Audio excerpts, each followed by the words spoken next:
Oi gente, tudo bem? Eu sou o Paulo Henrique da Memes in the Attic e hoje mais um Aerolistas, de número 4. Hoje a gente vai falar sobre a vanguarda tecnológica da Aerosmith. Em 5 momentos que o Aerosmith esteve envolvido em algum tipo de avanço tecnológico para a época. Good evening, people. Welcome to the show. Got something here I want you all to know.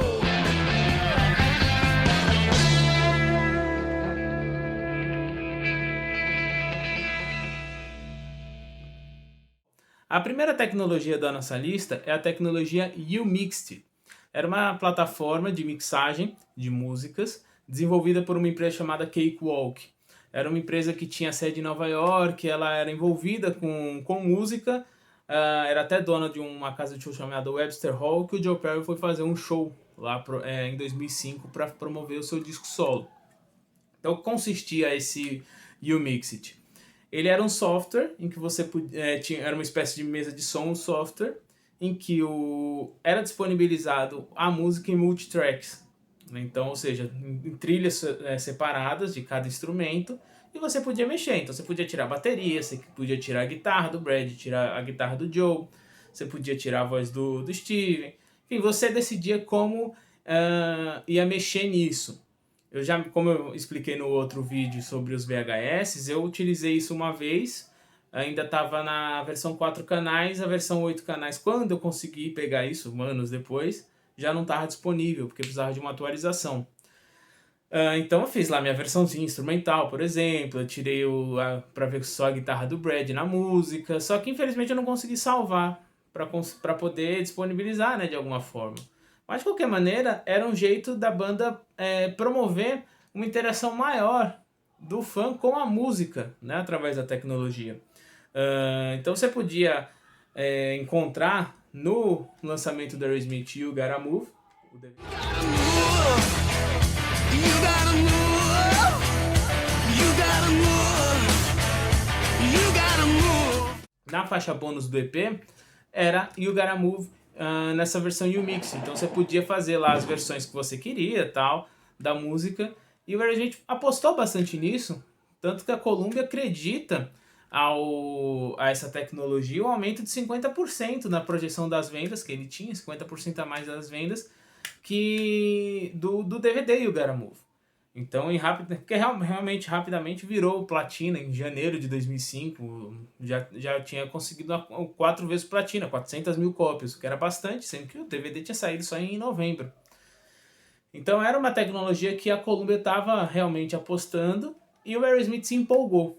Né? Tanto que se empolgou, que como eu disse, lançou aqui na versão do You Gotta Move, que em 2005, quando o Joe Perry foi lançar o seu disco solo, o Joe Perry de 2005, aquele da capa vermelha,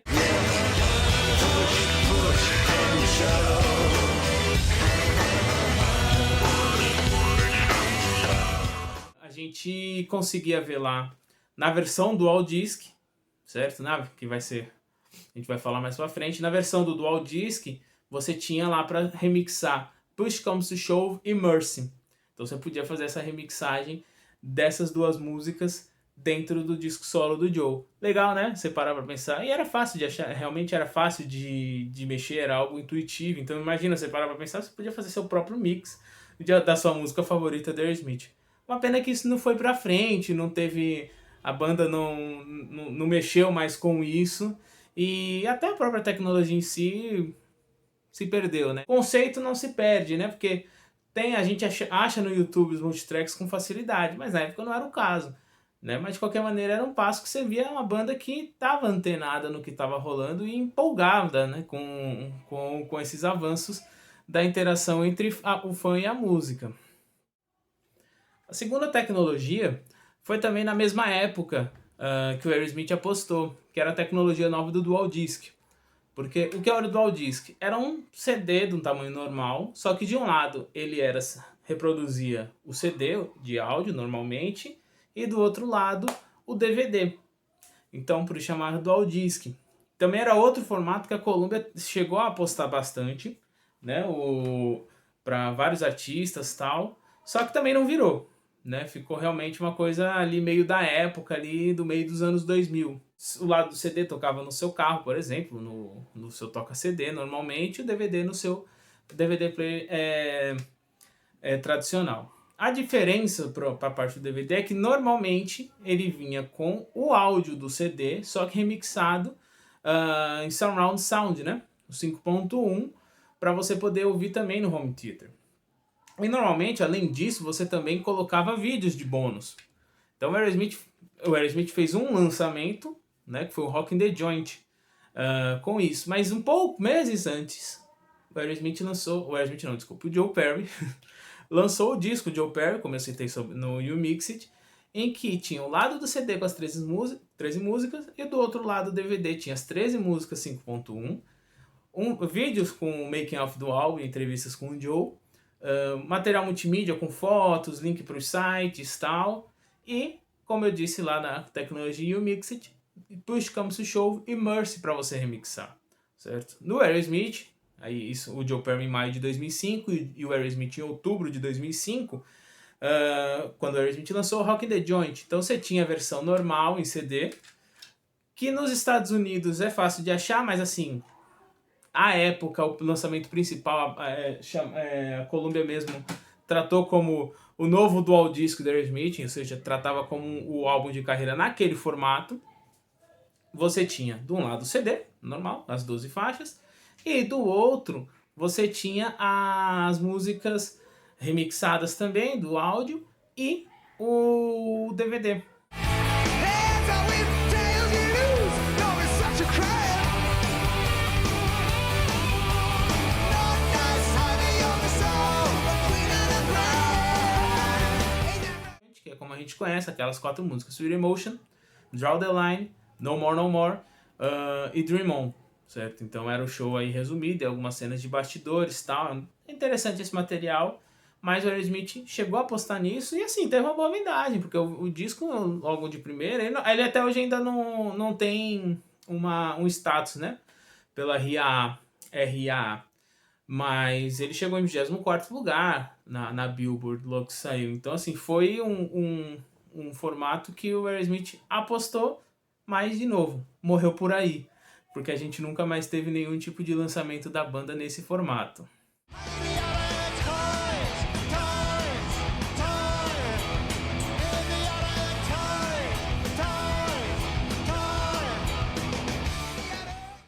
Os 2 primeiros avanços tecnológicos que o Aerosmith se envolveu da nossa lista, eles não tiveram vida longa. Eles foram ali no meio dos anos 2000, as coisas estavam mudando muito rápido, mas não tiveram continuidade. Os próximos 3 a gente tem consequência até hoje. Você usa isso com certeza no seu dia a dia. E lembre-se, já tenham isso em mente, o Aerosmith é pioneiro no uso delas. Então, o terceiro avanço da nossa lista é o primeiro show de rock gravado em 3D. Exatamente. Embora pouco conhecida essa história, o Aerosmith foi a primeira banda de rock and roll a ter um show gravado na tecnologia tridimensional de vídeo. Então esse pioneirismo foi em 1982. Vejam só como são as coisas. Na pior fase da banda, de vendas, de tudo, sem o Joe Perry, por exemplo, eles tiveram esse passo à frente, né?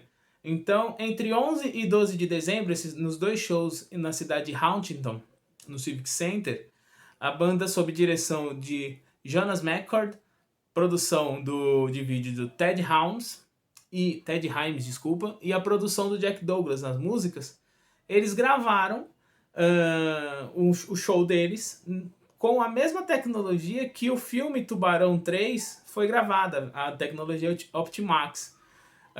Então, isso está lá na revista da Billboard, de 25 de dezembro de 1982, que a banda fez esse show, fez a gravação nessa tecnologia e que pretendia lançar isso em 1983 como home video. Então, lembra lá, acho que no vídeo dos home videos, obviamente, que eu tinha comentado sobre um vídeo que tinha sido abortado. É esse projeto. Então a banda ia lançar em 1983, na sua pior fase comercial, um show em 3D, em tecnologia 3D, para você ver em casa. Assim, é uma loucura, né?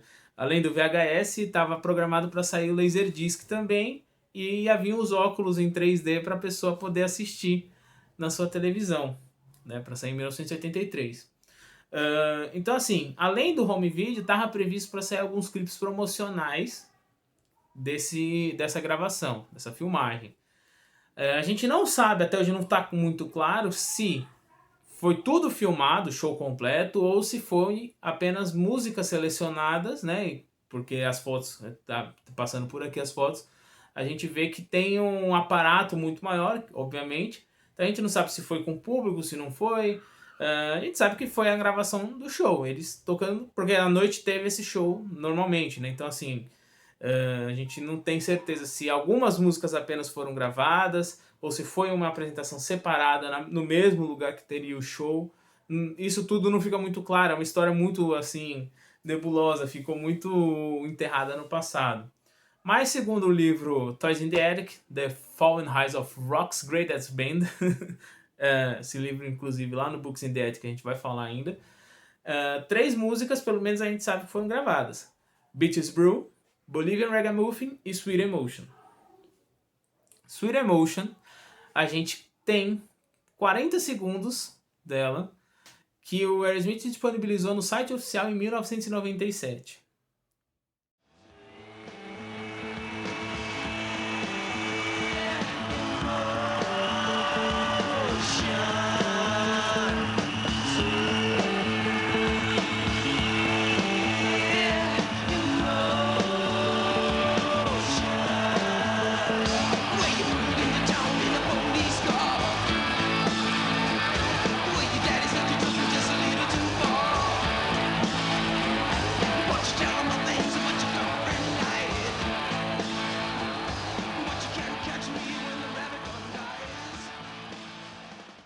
Muito legal, né, ver esse registro.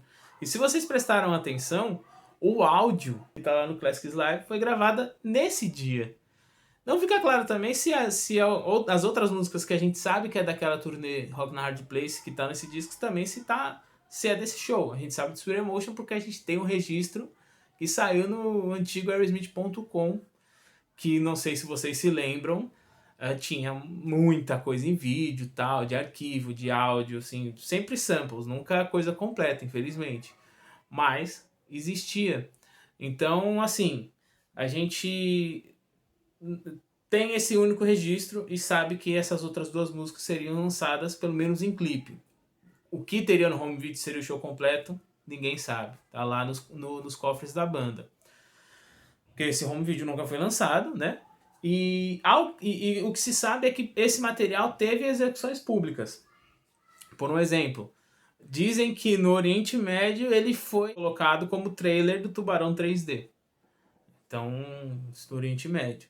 O que a gente sabe de execução pública desse material foi numa festa no Estúdio 54 em Nova York, no dia 3 de maio de 83. Então a gente tem fotos das pessoas, dos fãs, por exemplo, né, dos convidados, na verdade, com os óculos 3D, com o logo da Aerosmith. Então a gente sabe dessa execução pública desse material. Então é muito provável até que essas 3 músicas que eu citei, Beats Brew, Bolivian Ragamuffin e Sweet Emotion, sejam as 3 que foram executadas nesse dia para o público. Por que tá no cofre? Por que não vai ficar no cofre? A gente imagina que por muitos, muitos anos, ninguém sabe. Mas assim, é uma tecnologia de ponta que o Aerosmith estava ali, certo? Não lançou o U2, é que depois foi lançar o primeiro show de rock em 3D, mas continua sendo dessa banda aqui a honra da primeira gravação de um show de rock em 3D. A tecnologia 3D, que a gente sabe, a gente usa vendo na época que tinha cinema, não sei nem se os cinemas estão reabertos agora com a pandemia, mas para quem não se lembra, existiam cinemas em que a gente ia e podia assistir filmes em 3D, e o Aerosmith é parte dessa história. Outra coisa que a gente faz com frequência hoje em dia é assistir lives.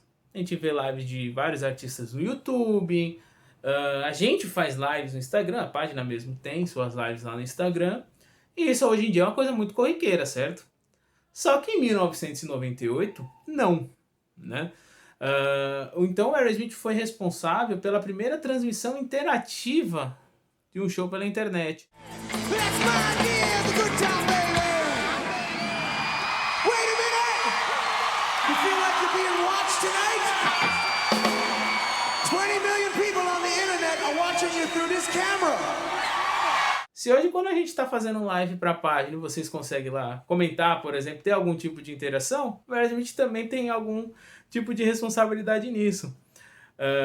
Em 17 de outubro de 1998, no PNS Banks Arts Center, em Holmdel, a banda ia fazer um show de lançamento do A Little Salt of Sanity, o CD ao vivo de 1998. E ia fazer a primeira transmissão de show ao vivo interativo pela internet.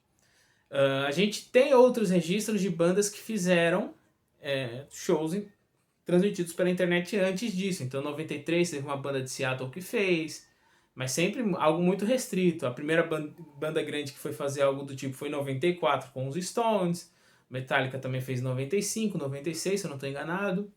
Mas pela primeira vez seria um grande show transmitido na íntegra e interativo. Como era essa interatividade? Porque nessa época a internet, a gente podia dizer, era tudo mato, né? Então a interatividade era como você poderia escolher a câmera que você queria assistir. Ou seja, você está vendo ali a banda, mas com um clique você escolhia se você queria ver o Steven, se queria ver o Joe, o que você queria ver.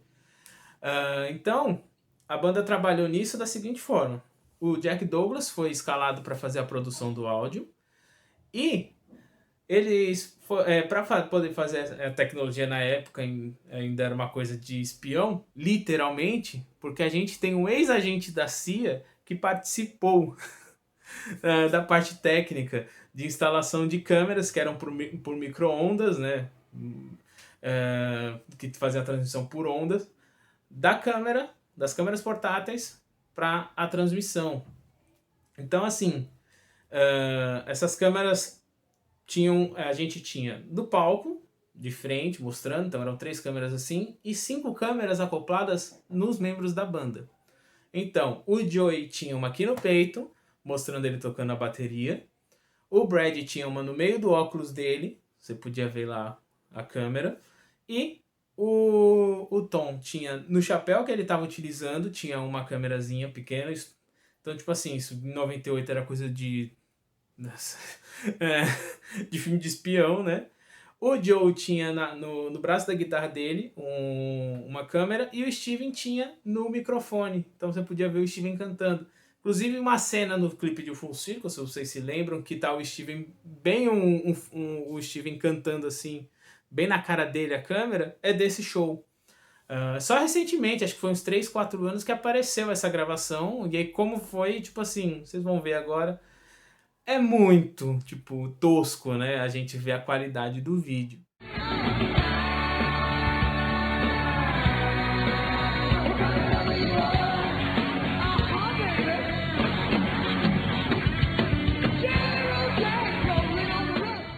Viu como é tosco? Nem imagina-se de ter algo em HD para você ser transmitido na época. Lembrem-se, a internet era discada. Era outros tempos, outras... A internet, como eu disse, era tudo mato, né? Então, esse show, ele foi transmitido em vários sites, né? Inclusive no site da Rolling Stone, americana. O público escolhia, como eu disse, por um clique, onde quem queria ver. Se você estava vendo a câmera geral, mas daqui a pouco você podia lá mudar e ver o Steve, o Joe, enfim, você podia escolher. E antes até outra coisa que hoje é normal, né? Tipo, mais para época era algo fora do comum, é que antes do show eles fizeram um bate-papo através da American Online, o AOL, né? Não sei se vocês vão lembrar desse discador.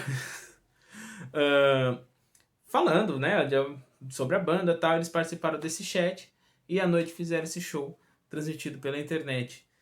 E a época, para ver a relevância disso, foi o show streaming de um artista mais visto na história até então, 120 mil visualizações. Hoje um vídeo de um youtuber médio por aí pode bater isso, mas na época a gente tem que lembrar que a internet, longe de ser difundida como era no Brasil, eu nem vou contar. Não sei, pelo menos não tenho registro nem se alguém aqui do Brasil conseguiu assistir. É, mas lá nos Estados Unidos já estava um pouco mais difundida, mas nem de longe como é hoje. E o Aerosmith fez 120 mil pessoas assistiram ao mesmo tempo esse show em outubro.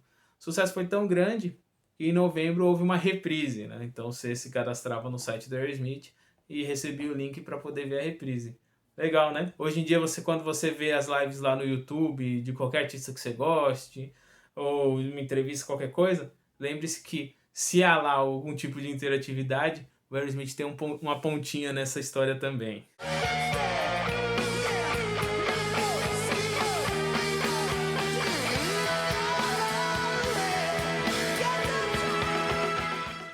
O quinto e último avanço que o Aerosmith se envolveu aqui da nossa lista é o que basicamente mudou, foi o pontapé inicial da mudança para como a gente consome música hoje em dia. Bom, antigamente você pegava o seu LPzinho, olha esse Trasneric bonito aqui, pô, botava na sua vitrola, ouvia essas 9 músicas maravilhosas. Anos depois você podia ouvir em CD. Mas do CD para o que a gente tem hoje em dia, o streaming, a gente teve um Aerosmith no caminho. O Aerosmith foi a primeira banda grande a lançar comercialmente uma música em download digital. A música era Head First.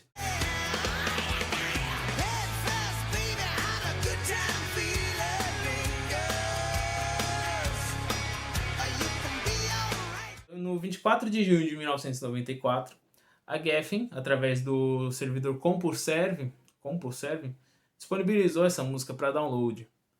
O que hoje é a coisa mais corriqueira do mundo. Aliás, nem tanto, porque hoje a gente nem sequer mais baixa as músicas, a gente deixa lá no streaming e escuta, mas de vez em quando a gente ainda baixa alguma coisa, mas mesmo para o streaming, o Aerosmith teve esse pontapé inicial. Então foi disponibilizada em formato Wave essa música.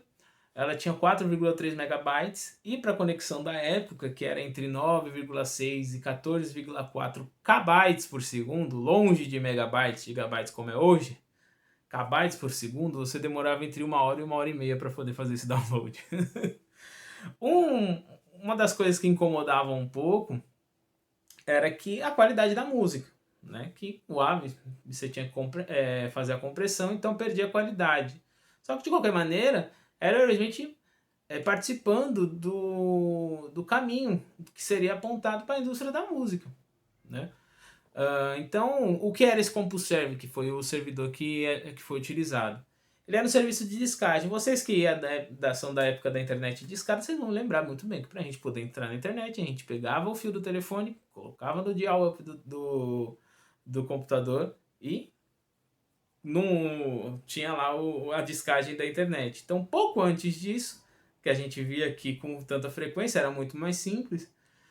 E olha que você tinha esse tipo de serviço. Então, ele foi o primeiro em escala comercial e, mal comparando, era uma espécie de Google. Ele tinha e-mail, ele tinha jogos, ele tinha um fórum de discussão que o Tom participava, né? Teve uma vez que o Tom estava utilizando esse espaço e que estavam falando do Aerosmith sobre aquele episódio do copo de leite com a Terry. E ele participou, e aí as pessoas começaram a debater se era ele que estava ali mesmo ou se era algum fake. Né?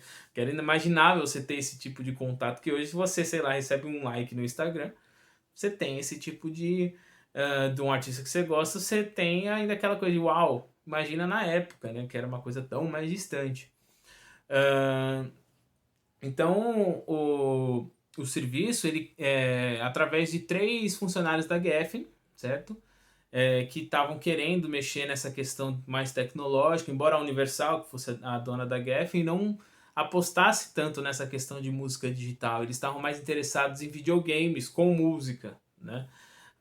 Mas, de qualquer maneira, os caras insistiram e mostraram o caminho que a indústria musical ia seguir, né? 5, 6 anos depois, a gente teve o Napster, que foi aquela coisa toda com Metallica, por exemplo, né? Mas, a partir disso, 20 anos depois, a gente tem o que a gente tem hoje. As pessoas praticamente não compram CD, imagina, mídia física, né? Então o Aerosmith estava lá dando uma olhadinha pela fechadura no futuro. Então o que acontece? Esses funcionários da Geffen colocaram ela nesse servidor CompuServe e o que elas faziam? Eles colocavam samples de 30 segundos, desculpa, de músicas do catálogo da gravadora. Mas não tinha uma distribuição exatamente da música completa, até porque você tinha a questão de copyright, todas as questões depois de direitos autorais que a gente teve aí. Nessa época, os caras já meio que tinham a ideia ali de, pô, como é que a gente vai conseguir fazer isso, entendeu? Então o pessoal da Geffen, eles entendiam que eles tinham ali nas mãos tecnologia já o suficiente para poder fazer o lançamento de músicas digitais, né? Mas não sabia se isso ia convencer o mercado de alguma forma. Então, mas eles pensaram, a distribuição digital em si pode ser o marketing necessário para esse produto, né? Então eles foram até o pessoal da CompuServe e perguntaram se tinha como fazer a disponibilidade dessa música gratuitamente, certo? Porque o CompuServe ele funcionava assim, você tinha assinatura de $10 por mês, então eles foram lá propor para os caras suspender esse tipo de cobrança para poder fazer o download da música. Os caras no primeiro momento ficaram assim, não quiseram, mas depois aceitaram a proposta. O Aerosmith abriu mão dos direitos autorais dessa música para esse tipo de formato, já que era inimaginável até então que ia virar o que virou. Então, em junho de 94, quando essa música saiu, você pensa, nossa, foi um estouro, as pessoas devem ter ficado malucas com aquela tecnologia. E nem tanto, porque isso praticamente quase não foi comentado. Então, você, por exemplo, a revista Billboard de 94 falou disso, mas assim, um artigo muito pequeno sobre CD-ROOMs, né? A Folha de São Paulo também, em 94 aqui, eu achei um registro falando disso. Mas o Aerosmith estava lá um parágrafo só, porque eles estavam falando desse servidor disponibilizando o trecho do Rei Leão, né? Ou seja, em vídeo, imagina, lá em 1994. Mas que tinha lá falando desse pioneirismo do Aerosmith. Enfim, conseguiu esse tipo de manobra porque os caras do departamento de marketing foram falar com o David Geffen e que entendia que a indústria musical ia passar por alguma mudança com a internet, que não ia passar ilesa, as coisas não iam continuar iguais. E aí ele comentou com os caras, ó, se vocês conseguirem descobrir como matar o negócio antes dos meus inimigos, eu sobreviverei. Ou seja, ele já estava falando assim, ó, se vocês conseguirem dar um jeito de fazer com que a gente da indústria ganhe dinheiro antes que outras pessoas ganhem, tá ótimo. Então ele liberou para que fosse alguma música do catálogo fosse escolhida. Então o Aerosmith ofereceu Head First, que embora quando se fala dessa história se diga que foi a primeira uma música inédita lançada em formato digital, sim, ela foi lançada em formato digital. Só que ela já tinha saído no single de The Rich um ano antes. Então ela era o lado B de The Rich. Mas assim, são esse tipo de coisas mais técnicas que as pessoas não vão querer saber. O que importava era que havia uma música inédita da banda, até porque não era todo mundo que ia comprar o single, ali dando sopa. E ficou 2 semanas online essa música, então você ia lá no servidor e escrevia Go Aerosmith e chegava no link para fazer esse download e poder ouvir. Um dos empecilhos era que poucos computadores tinham a placa de som e o alto-falante, que hoje é tão normal. Então, assim, era coisa de ficcionado mesmo, mas ainda assim foram 10 mil downloads dessa música, foi realmente algo que conseguiu atingir um público legal para a época. Steven, à época, no press release desse download, né, ele falou: se nossos fãs estão ali percorrendo a super autoestrada da informação, então queremos nosso som tocando na parada de descanso, né? Então, eles é a mostra de que uma banda que tava antenada, tipo assim, a gente quer chegar às pessoas de qualquer forma. Enfim, com isso, além do que eu falei, né, da Billboard, mas assim, alguns tecnicamente criticaram a ação, porque, por exemplo, um cara chamado Tim Nye, que ele era operador do serviço de música alternativa, SonicNet, ele atacou a Geffen falando que os downloads demoravam muito tempo, que deveriam demorar no máximo 40 minutos. que ele acusava a Geffen de falar de querer mostrar que era inviável distribuir música pela internet, pelo tempo de demora do download. Mal ele sabia. Mas enfim, algumas outras publicações, de novo, só na Billboard que saiu uma publicação grande, né? Mas assim, nas especializadas ficaram mais histéricas dizendo que era o fim da indústria da música, mas assim, teve outros que falaram, não, peraí, a gente tem algum tipo de possibilidade aqui. E aí, depois disso, o que foi que aconteceu? Nada.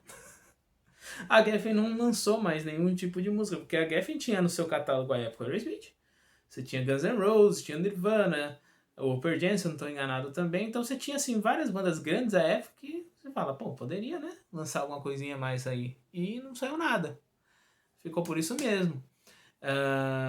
E o Luke Wood, um dos executivos responsáveis por esse lançamento, ele disse à época que isso foi a prova da força de vontade da banda e do Tim Collins, que era o agente deles, de subverter as convenções. Então ele falou, eles tinham uma postura excelente e um desejo de levar o negócio adiante e não mostraram medo algum. Nos darem uma canção não lançada de um disco como aquele, que ela é uma sobra do Get a Grip, mostra aquele comprometimento. E assim, isso também passa até pela reconstrução da banda, porque lembrem-se, o Aerosmith estava ali no auge da fase MTV e era parte da reconstrução da banda se aproximar de novas tecnologias, porque os anos 80 eles fizeram isso com os clipes.